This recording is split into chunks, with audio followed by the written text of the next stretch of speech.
Black like me. Black like me. Black like me.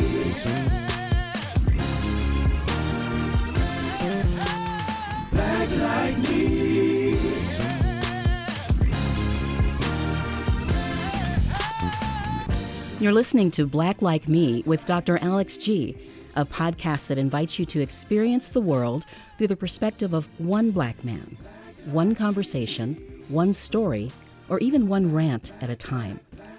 Here's Dr. G.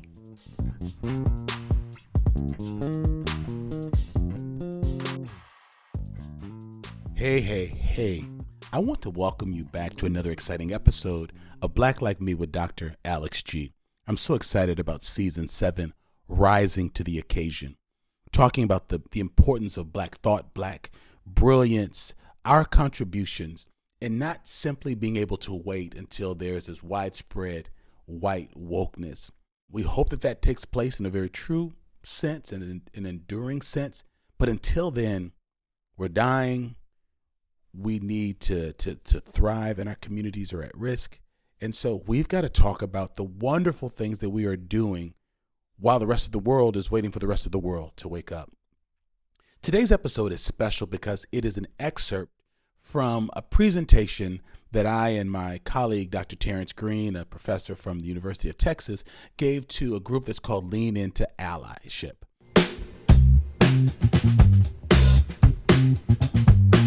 Lean Into Allyship is a group that was created by two of my colleagues, Dan and Samantha. They had this idea that they wanted to bring white people who were waking up or trying to wake up, who wanted some Black inspiration and understanding how do we contextualize what's happening in our world and what's the role for white allies. It was meant to be a one-time gathering. Over 500 people showed up with just 48 hours of notice. And we've been constantly meeting on a monthly basis for 2 years. And so I invited Dr. Greene to come and to talk a bit about the importance of Black history and what it means to non-Black people, particularly white people. And we had a scintillating discussion, a very powerful discussion.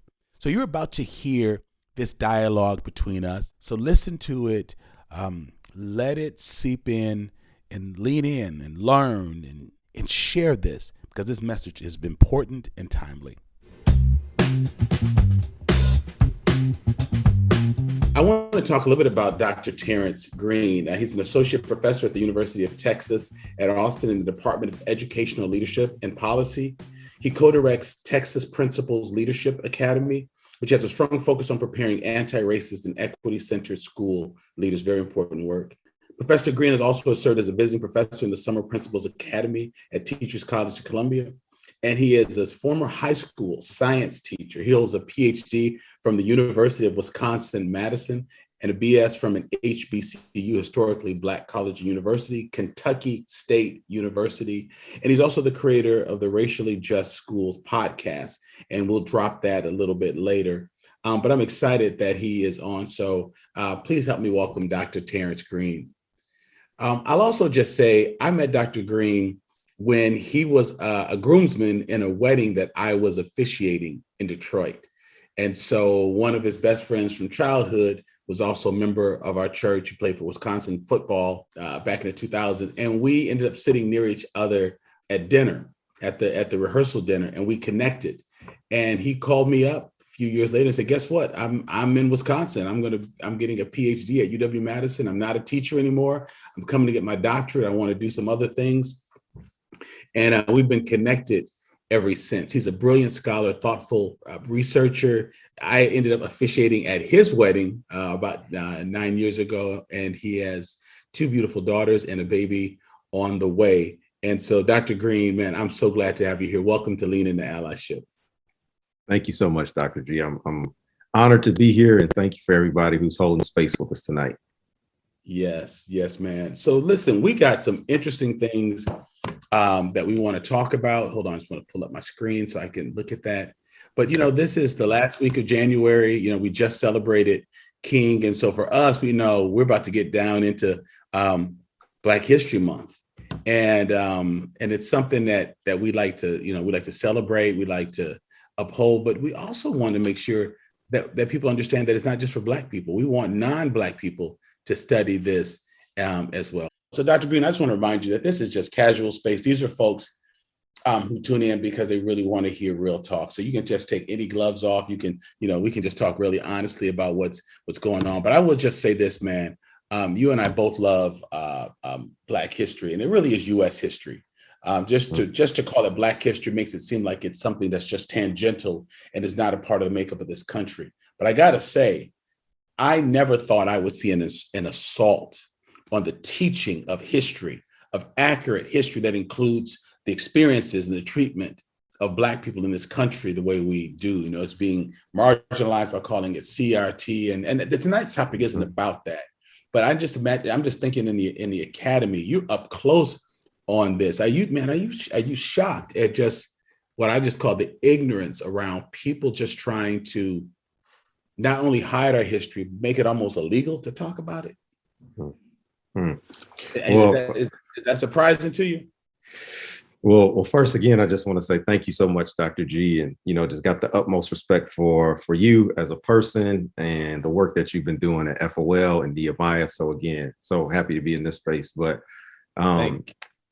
for sure. Am I surprised? Not at all. I mean, because a historical analysis will tell you that this country loves white history more than it loves Black people, right? So anytime you are infringing upon white history, making of myths and assumptions and stereotypes, there's always an assault to attack that. And here's the thing, Pastor G, even when we started talking about the critical race theory thing, people are up in arms about a theory that explains racism more than they are about doing something to dismantle racism.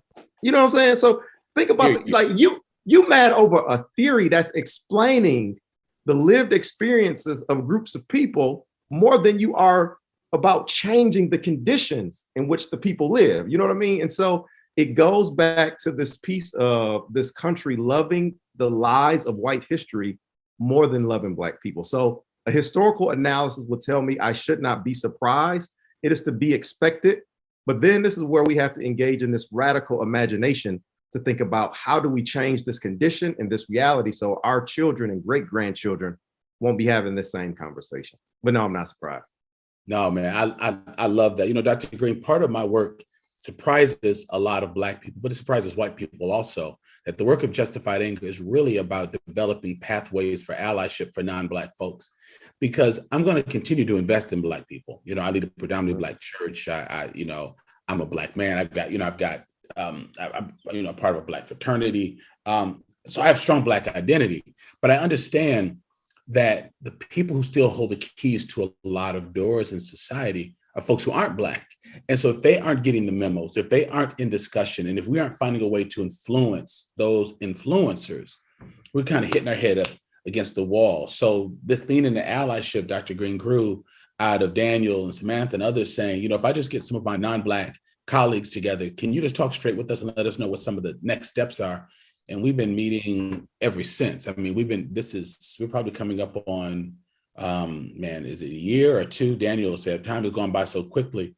But I think it's coming up on 2 years, because I think we have an opportunity to win over folks who don't want to be led by fear. I feel just, the same way that the KKK went after white people who felt marginalized. First of all, it appealed to their white Christianity. Then it appealed to their economic instability. If we let them vote, if we let them get land, they're going to be living right next to you. And then doggone it, they're going to want to just come in there and marry your girls and rape them and, have them cheering with them and all this kind of stuff, with fear that they're going to catch up to us and they're going to take our life away from us. We have an opportunity through my podcast, through your podcast, we're going to talk about later, through this venue. We have a chance of speaking to non-Black people who are saying, I don't want to get sucked into that hole. I don't want to buy that garbage. I need something that I can sink my teeth into that helps me to prepare myself and be grounded in understanding what is the true history of this. So what I've been doing in February is reminding anyone, listen, if you want to understand America, if you want to be truly patriotic, if you want to, really talk about who we are as a nation, you've got to look at all of our history. And so tonight we get a chance to speak freely with each other about the opportunity for non-Black people to just say, okay, I'm going to read, I'm going to watch, I'm going to listen to podcasts. I'm going to do something in February that will hopefully last throughout the year. We don't want just people just doing this just for February, but it's an opportunity for non-Black people to begin to understand, not us. This is what James Baldwin said. James Baldwin basically said, oh, you don't understand the plight of the Negroes? Well, then you don't understand whiteness. You don't understand America. You don't understand yourselves. So we're saying to our folks, don't lean into Black history so you can come and tell us that you're reading Coates or you're reading bell hooks. Like, don't read it so you can come and name drop with us. Do it so that you understand yourselves. Is that fair to say, Dr. Greene? That's more than fair to say. And you said so many things that sparking ideas here. So one of the things I talk about in my class is to move beyond this hierarchy of wokeness, right? There's this thing I found with Black people, white folk, where people always have to one up you on what they know, right? So I've studied with so-and-so, I've gotten training from so-and-so, and they use that as credibility to rank themselves higher on this hierarchy and then look at you like you ain't been doing what you need to do, right? And so I think there is this urge to engage in that hierarchy of wokeness instead of thinking about how do we constantly, particularly white people, how do white people constantly live in a state of awakening, right? Understanding the ing, that this is always ever present, something that you're engaged in. But you said something else though about the fears, and it made me think about this idea of the lies of white fears, right? That this white history is predicated on so many lies, which is the reason why you need to understand history, right? You talk about like white folks saying, well, if Black folks get in power, well, they're going to do this, they're going to take our stuff, and they're going to take our money. If you understood history, if you understood the 13 or 14 years of Reconstruction, when Black people started to assimilate a degree of power in this country, Black people didn't go and reinscribe an institution of slavery on white people who had enslaved them. They didn't go and set up. We didn't go and set up systems of segregation of what white people had done to us. And so when you don't understand history, it's almost akin to a racehorse with blinders on. You can see narrowly, but there's an entire world on the other side of that which is enclosed in your vision. And so this is why history is so important, because you cannot continue to go around with half-truths and false realities. And when you go around with half-truths and false realities, you engage in practices that are not only destructive for you, but is destructive for the people that you're in community with. So for an example, if thing that just came to my mind is if you just bought a new car and I was trying to teach you how to maintain your car, and I told you that you need to make sure that you continue to refuel your car with gasoline, because if your car runs out of gas, then you won't be able to go anywhere. Now, if that's the only knowledge that you have, that is true, but you also can't run out of oil, because if you run out of oil, your engine gonna lock up. But if the only truth that you're functioning out of is that I can't run out of gas, you're gonna be destructive to that car and the people that you may support in that car, because it's not going to be able to run because you have a false sense of reality and a half-truth. And that is why we need to understand history, because history allows us to see the beauty, the pain, the agency, the domination, the triumph that informs our current day reality, but it's also so instructive to where we've been. And if we want to engage in that radical reimagination, we have to understand the ways in which history informs this current moment and what we can do otherwise moving forward. Definitely, man, definitely. So non-Blacks who engage full U.S. history, including Black history, can't do so to name drop or one up Black people or other non-Black people. They've got to do it to free themselves and to open up their own understandings of how this country was structured. I love what you said about the 12 and 13 years of Reconstruction, because if we were really that vindictive, we would have Nat Turnered all over white behinds all over this country.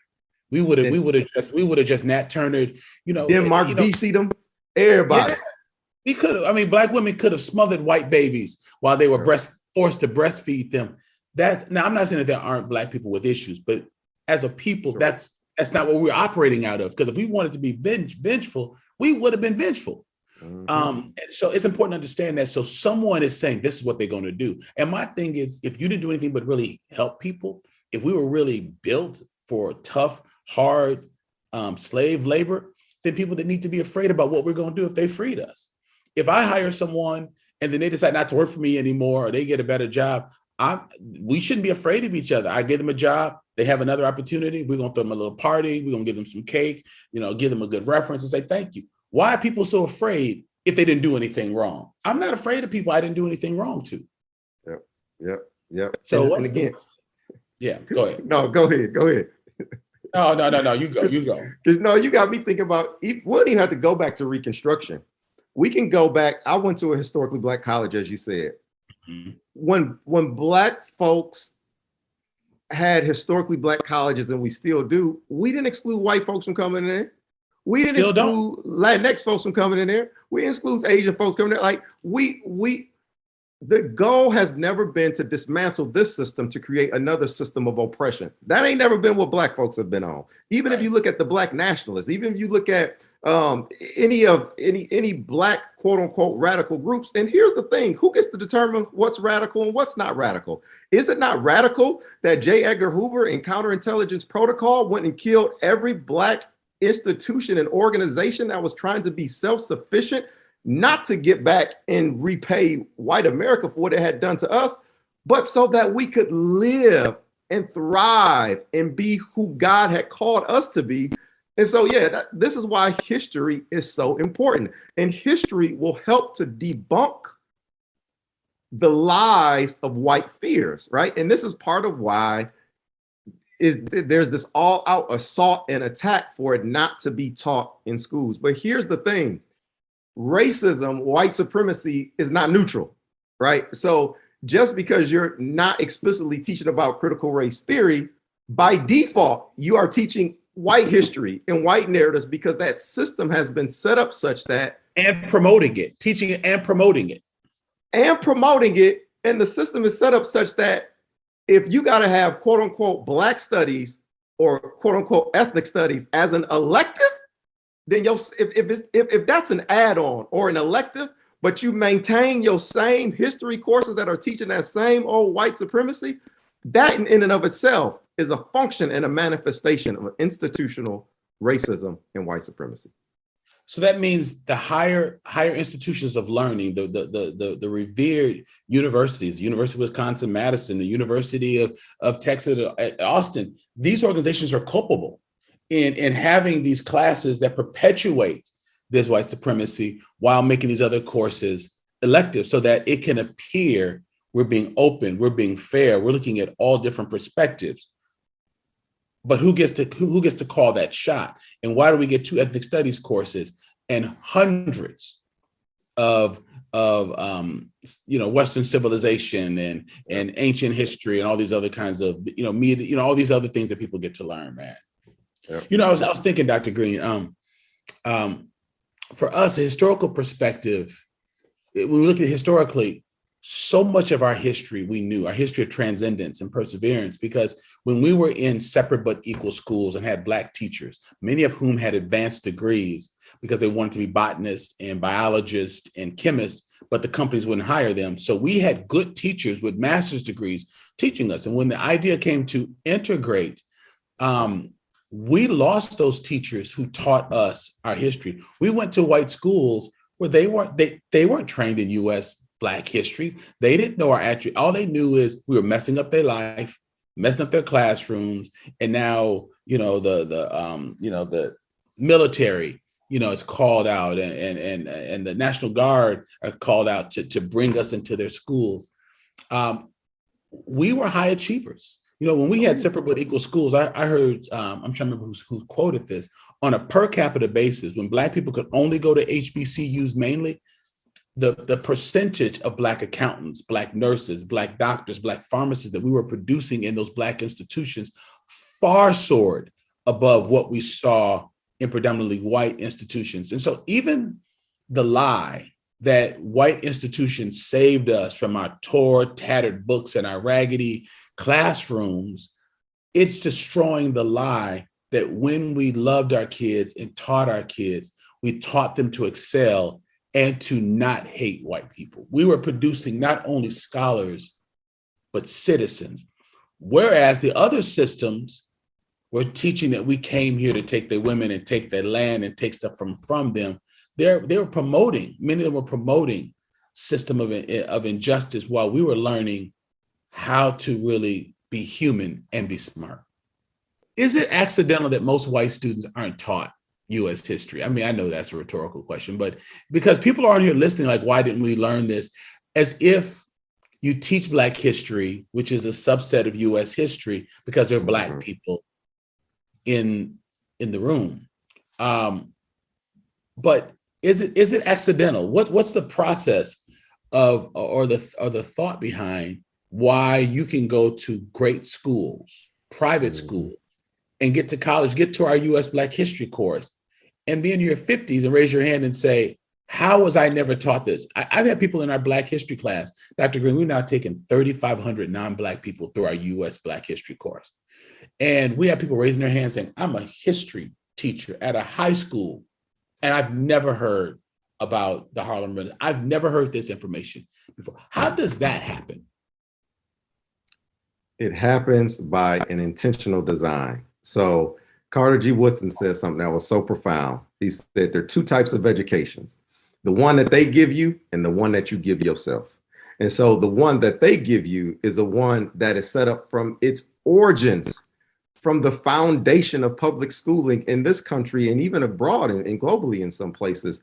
It is one to set up, to maintain, and to perpetuate white normativity, white supremacy, and it is also one of extraction, to extract your Black brilliance. How do you get precocious Black kids going to school, and then they, just through going through the institution of schooling, not even excited about school and learning no more? Like, you already a scientist. What you talking about? You understand how to wash dishes? That's science. You understand how you know what I mean? That, like, it's all around you, but it's the one that they give you. The thing that we have to do agentically and with our agency is we have to give ourselves another education and or rebuild a system that is centered on truth and truths around how this works. And so I always like to differentiate between schooling and education.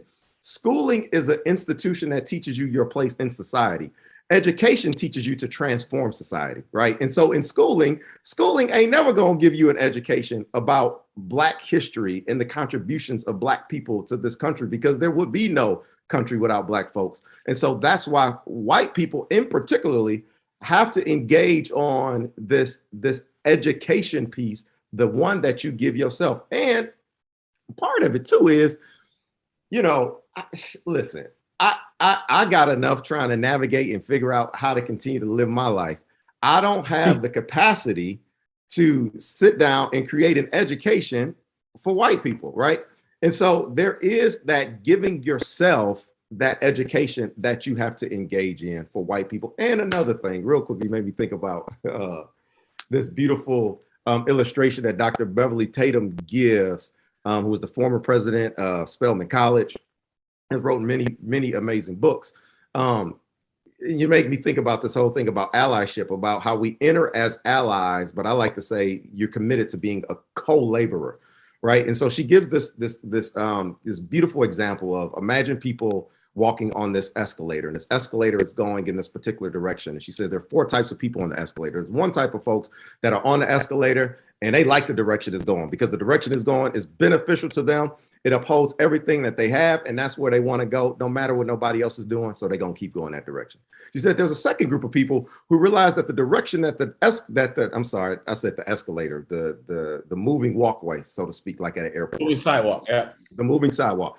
The second group of people realize that the moving sidewalk is going in a direction that's not good, and they just kind of stop, but they're still going in the same direction, right? So they're not actively doing anything against it. They're not actively resisting it, but their inactivity is still activity towards that same direction, right? So they're not actively moving forward, but they're standing on something that is systematically designed to go in a particular direction. And then there's a third group of people who say, you know what? This mug is crazy. I ain't even gonna keep going this way. They turn around and they start progressing in the opposite direction, right? They're actually actively, they're crawling, they're walking, they're being wheeled in the opposite direction. But I think there's actually an additional group of people. I don't too. Who are they? Who are they, Dr. Greene? I think there's an additional group of people who actually are trying to find the circuit breakers and the power cords, and they're ready to cut the power on this whole thing because they realize that this mug, in order for us really to live collectively in here, we've got to dismantle this and build something radically different, right? So it is not enough to stop and say, I don't like the direction that this walkway is going. It's not enough to even turn around and go into the opposite direction. There has to be a collective agency of folks to figure out where in the world is the power source so they can cut that cord so we can cut this mug off for good. But you know why people don't want to do that, Pastor G? Because if I cut the power source, if white people cut the power source off, they're implicated in that. And that now requires them to radically reimagine in community what Black folks, what could be instead. And the biggest, the most difficult, the most egregious thing that people can do is to cut the cord and try to rebuild that which we have come from, because that's all they know. And so this requires us also to go through this metamorphosis in this individual, in this collective inner transformation, so that when we go to build something new, we're not just building a relic of what we had in the past. Damn.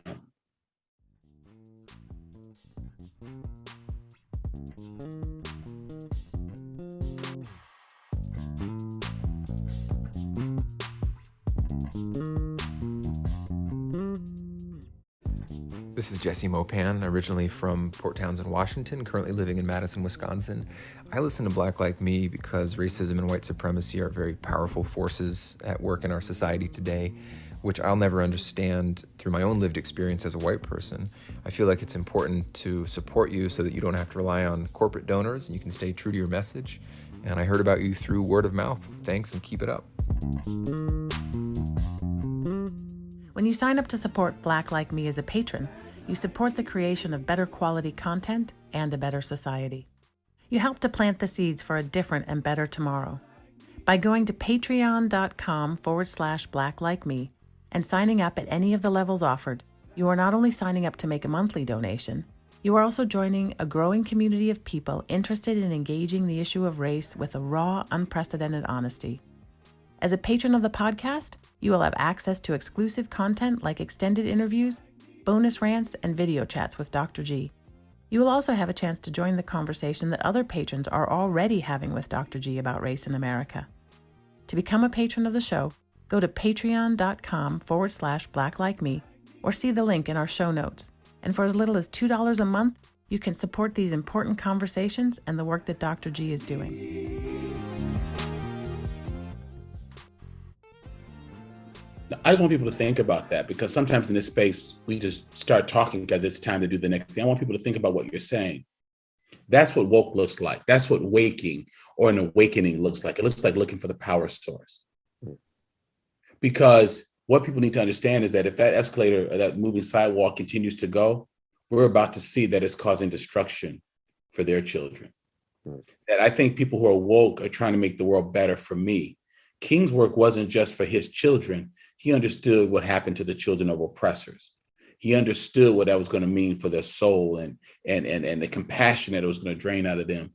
And so this is why we need non-Black people, particularly white people, learning about U.S. Black history, because if you understand what got the moving sidewalk going and the blood, the loss of blood that it took, and the loss of Black lives and Black babies and the brutality that's taken place, there's no way that a true woke person, there's no way that a true ally could keep riding on that and being perfectly fine with it. There's no way that they really can. And you got to want it enough, friends, to get on the internet, to go on websites, Google Black history, because it's out there. You don't show that you're woke by asking Black people to tutor you or to let you know when you say something racist or insensitive, but you got to dive in a real meaningful way, so that you keep going back to it and feeding throughout the year. Because when you're woke, we will know because the sidewalk stops moving. The moving sidewalk stops moving because somebody's going to cut it, allow themselves, like Dr. Greene is saying, to be implicated in that, because that's where true transformation takes place. We think that people are afraid of history. White people are afraid of history because it's going to make them feel badly. I think it's more than that, because it may be hard to feel bad about what someone may or may not have done in your family 150 years ago.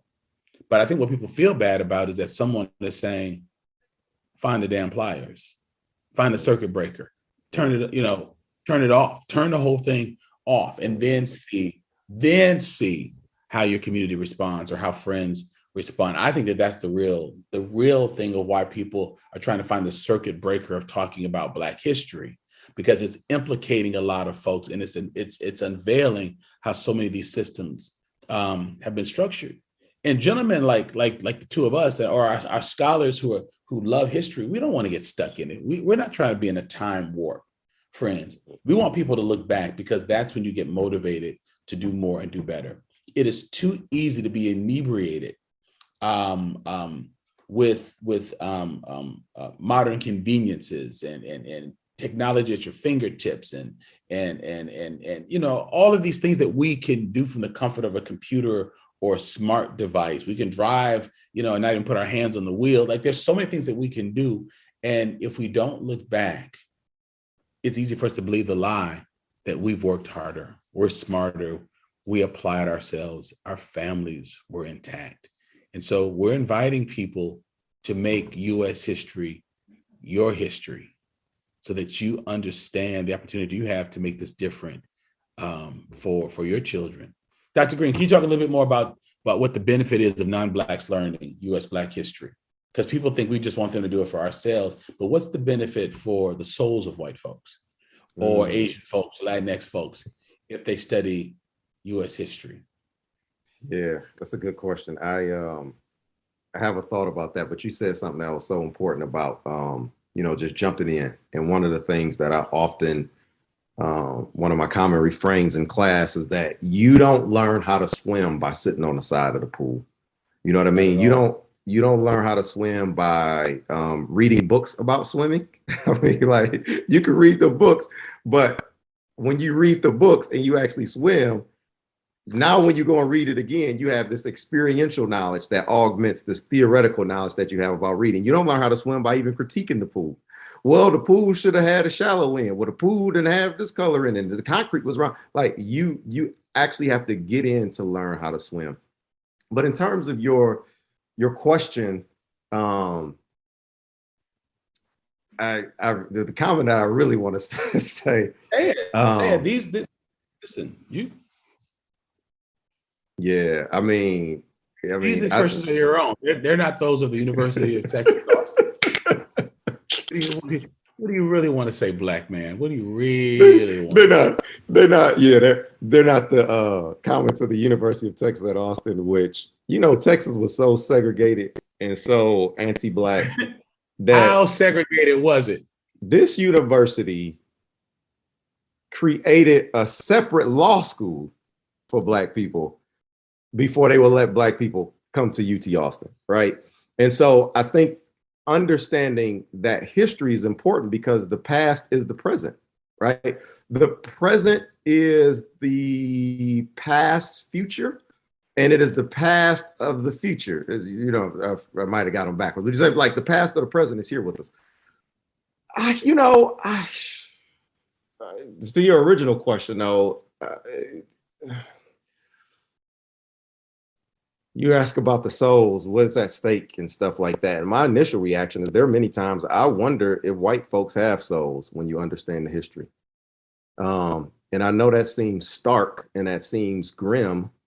But it's amazing to me, even in 2020, when, all these white people were, and I wrote this op-ed called "This Movement is About Black Freedom, Not White People's Comfort and Feelings."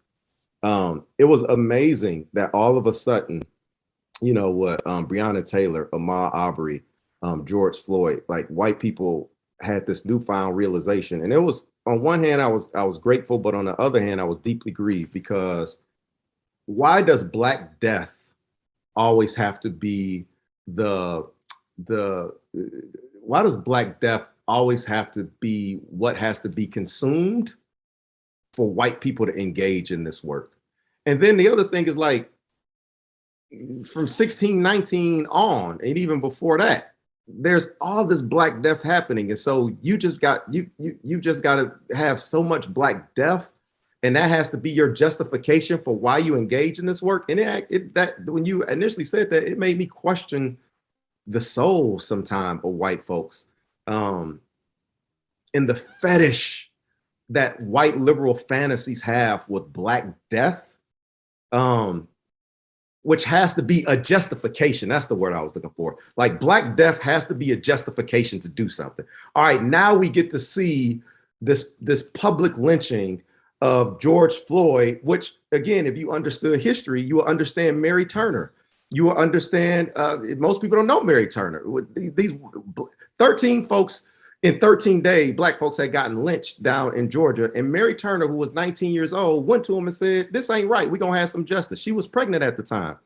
They lynched Mary Turner, burned her. They lynched her. They burned her upside down. And then they split her belly open and they stumped the baby that was in their belly. Right. And so when you understand this stuff, you start to say, and then when you see the kneeling on George Floyd's neck, you start to wonder, like, where are y'all soulless? You know what I mean? But this is why you got to understand history. So that was my initial reaction. And so why is this is important for white folk, for non-Black people? It is important because I don't see any other ways to radically build a future that works for Black people to thrive first and foremost, and for non-Black people, if we don't have a ongoing reckoning with the historical realities that shape our everyday present realities that we have in our society. And the last thing I'll say is this. Oftentimes people get enamored and so just moved by the magnificent display of racial injustice, but they're often silent on the everyday mundane ways in which racial injustice and racism shows up. And so, yeah, those are my initial thoughts. And, you know, everybody who watching that ain't Black, is really a deep honor and privilege for you to listen to a conversation where two Black people are just going to speak freely. Exactly. And allowing you to come in here. So yeah. Exactly. Because this is real Black space and Black speak in a public forum. And what I love about what you're saying, Dr. Greene, not that it requires translation, but I'll just say to folks, it's not saying that by virtue of being of European descent, people are born without souls. It's saying the social construct of soulness, you sell your soul in being white so that babies, it's what fuels the machine that allows you to slice a baby out of a mother's stomach and stump it. It's the freedom and the silence that was purchased to kneel on a George Floyd, that part of being white and having the good life and the access to pools and college and education and being poor and still being able to go from rags to riches, the cost of whiteness, the benefit of it has meant that these things are perpetuated. And so what we want you to understand is this is a wake-up call, folks. It's a wake-up call. This is 400 years of hell on American soil. And so the space isn't created to say, attaboy, attagirl for being here. The space is not just saying you're changing the world by being here. We're trying to make a clarion call for the sake of your own souls, for the sake of how and what you will model for your children. Children will watch that. There's no way you can value life and you watch what happens to a baby when a woman's lynched upside down. I remember hearing that story, or one like it, when I was in the Afro-Am department many years ago, and I was actually taking that class with my mother, and she got the respect of the whole class, and she said, "I'm tired of you talking about what white people did to Black people." She said to the professor, William Vandenberg, the department chair, "I need you to tell me what is going on in the minds of white people to think that they could do that, and how have y'all changed since then?" She just took control of that whole room by asking, like, stop making this pornographic. Don't just turn this into a bunch of voyeurs. Like, oh my God, they cut the. No. Let's not talk about what happened to her. How do you do that in front of your wife and then go home with her? How do you do that and not have her lose respect for you? How do you do that in front of your sons and your daughters and not think that they have just lost the sense of value. So, Dr. Greene, Go to church. we're going to keep talking. Go to church. No. And go to church. And do the collection that I'm telling you. So what Dr. Greene is really saying here, you all, the privilege of speaking into this space is to ask yourselves, what the hell am I doing? Am I riding the escalator, the moving sidewalk? Am I just complaining about it? Am I moonwalking on it and going the other direction? Or am I looking for the power plug? Because people have not looked for the power cord, here we are. Here we are in 2022. So Dr. Greene, people want to ask you questions directly. So I'm going to step back a bit. Daniel and Samantha are coming in. We about to say something, sir? I was going to say real quickly, I think an important thing too is to realize this question: where is my work, right? And where are my communities whom I work with? Because cutting the power cord for me is in education. You know what I mean? That's where my locus of folk, but that's the question that people have to wrestle with. Like, where is my work with what communities do I work with? And where my fuse box, right? And where are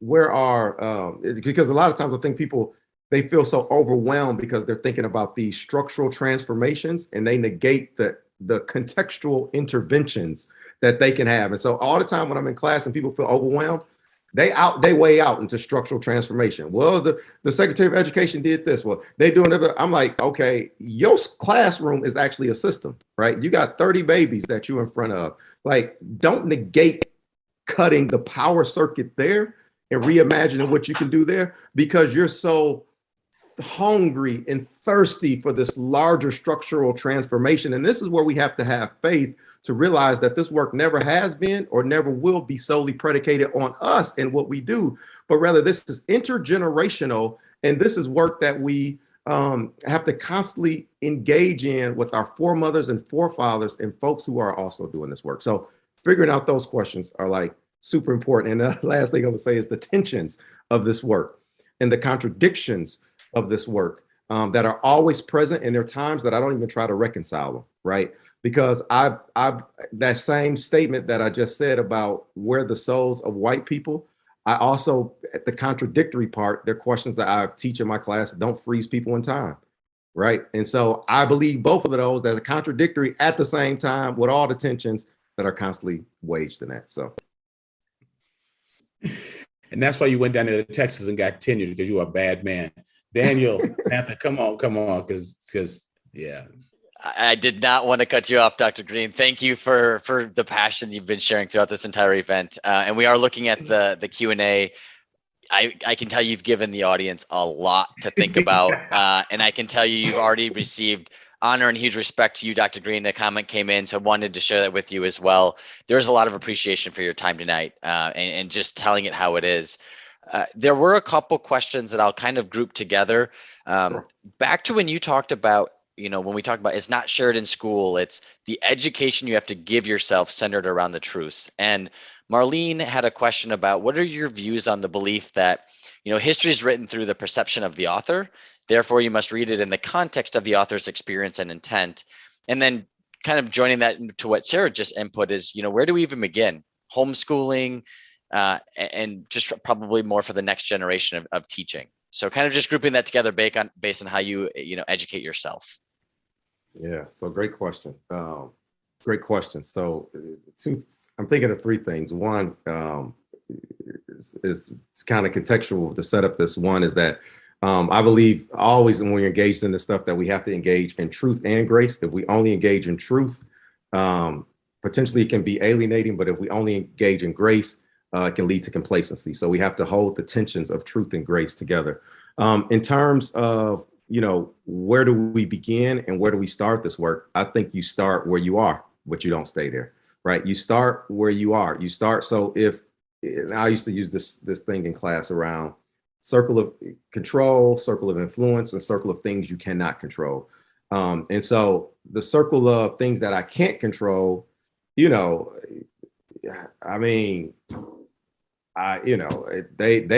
concerned about them, but I can't influence or control them right now.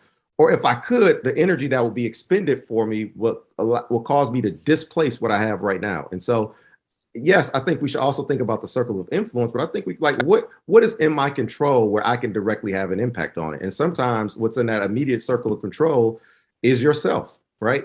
And so I think you start where you are, or, given the profession you're in. Do you work in business? Do you work in law? Do you work in public service? I think you start with the community of people, right? And so you start where you are, as Rich Milner's book says, but you don't stay there, right? So I think that's where you start. And so it's contextual. So the questions you need to be asking is like, where do I have a sense of power to make things happen, right? With whom do I have influence? What resources can I broker to start cutting the power source, right? So I actually think this work starts with questions more than it starts with answers. And even the root of the word question is quest. It sends you on this journey. And oftentimes people, so yeah, that's where I think you start to that question. Sorry, don't get too bogged down there. The other part of what was the other part of the question, Dan? Well, first of all, never apologize for your answer. And second of all, it was more of just, history is usually given through the context of the author, and through the lens of the author. That's and right. So, just giving your thoughts on that as people are educating themselves, how do they factor that in? Probably from the sources that they're getting it, the credibility, and obviously who's writing the context. Yeah. So this is where I think we have to engage in a type of critical pedagogy. When I say critical pedagogy, I'm thinking of a type of a pedagogy that questions, right? So the questions becomes like, who wrote this? Whose voices are not included? What's the rest of the story? Whose stories are not being told? And this is why being a teacher that understands instruction from like critical perspectives, you can, I'm doing this with my 5-year-old daughter now. It's almost like find the lies and the deception in this stuff that you're talking about. Because she came home talking about Rosa Parks. And I'm like, did they talk about the Women's Political Council? Don't because like this is a half truth, right? So she's 5 years old in kindergarten, right? And so part of it is we have to ask the critical questions of the text. And when we ask the critical questions of the text of, what's missing? Who's not included? Who wrote it? Why did they wrote it? To what right they write it? To what ends did they write it? I think that is a place to start. And we can do that with the current curriculum, right? We can do that with the books that Pearson has put out and whatever other book publisher has put out. We can do that right now. It's asking the critical questions of the text to allow that which has been veiled to be uncovered. This question would be for either of you, but Dr. Greene, especially, we have heard you talk about the power sources several times throughout the conversation tonight, and with the moving sidewalk analogy. Sarah, who's one of our participants this evening, has been really involved and engaged in the Q&A, and she is wondering if you can talk a little more about specifying some of those different power sources and any thoughts you have around those. Yeah, I think that's a great question. So I think power sources are mechanisms that allow for institutions to control groups of people, right? So when I think about power sources, I think about money is a source of power. When I think about power sources, I think about knowledge, types of knowledge that is put out and purported to be normal. I think about that as a power source. When I think about power sources, I think about relationships, the ways in which we relate to each other, right? Do we try to work with, this is the thing, like white people have to speak up, but not speak over, right? Mm-hmm. To me, speaking up is power over, speaking up is power with, but speaking over is power over, right? So essentially like they're two different dynamics of how we relate to one another, but they're all predicated on the way in which power is related. So those are the three initial things I know we come into time that come to mind: knowledge, the way we relate to one another, and money as sources of power. Dr. G, I don't know if you had something. No, man, I can't add anything to that. That was great. And I think And I think to your point, Dr. Greene, we will probably just have time for one more question before we jump over to some volunteer activities or donations. But we did have a question actually that we were thinking of before the event of just with Black History Month coming up, what are, for non-Black allies who can celebrate that in ways that are genuine, how do they avoid the perfectionism trap or the imposter syndrome, worrying about perceived appropriation? How do you encourage or challenge would-be allies to just do it anyway and get involved with all of those fears that I just mentioned? Yeah, I think then I think that's a barometer or indicator that you're actually doing the work if you're actually asking some of those questions. And I think that's one of the tension for white people, because on some days I'm like, don't talk about Black history. Why y'all ain't talking about Black history? Well, y'all should have had it front and center. Why y'all had, and so I think the ongoing and being okay with that, the ongoing shifting and tensions and contradictions that show up in it, and even for someone to be questioning that, I mean, I think that means they're in the work. Excuse me. This is where I think being in community with people are so important. I was just talking not too long ago to folks about self-care, and then I said, well, how do we start to think about communities of care, right? So how do we move it beyond like the individual to this larger collective? And so I think folks should do this, of course, individually, but I think they should start thinking about how do you engage with Black history in community, but also recognize that there will be the danged if I do and danged if I don't. That's part of doing this work. And I'll close on this because I know we are going time. You just make me think of this. My wife, my life partner, one of her best friends that she met in kindergarten, her little sister was out with a group of friends, and they were at a bonfire, and there was this big bonfire there, and the fire was about 2 or 3 feet deep. So the fire's up, is like 6 or 7 of them. They're standing around the fire, and the little sister accidentally slipped and she fell in the fire. It was horrific. It was horrible. She got burned very badly. And one of the friends on the side literally jumped into the fire to get the little sister out. And it was a horrific incident. And what that friend did to me illustrates what I think about this co-laboring piece. You're willing to, I mean, this literally happened. You're literally willing to jump in the fire. And when you jump in, when that person got out the fire, they also had the scars, so to speak, that they were in the fire with the little sister. And part of this work will require you to figuratively jump in the fire. It'll cause you to be bruised. It will cause your reputation to take some hits potentially. It will cause that, but the bond that was created between those two is something that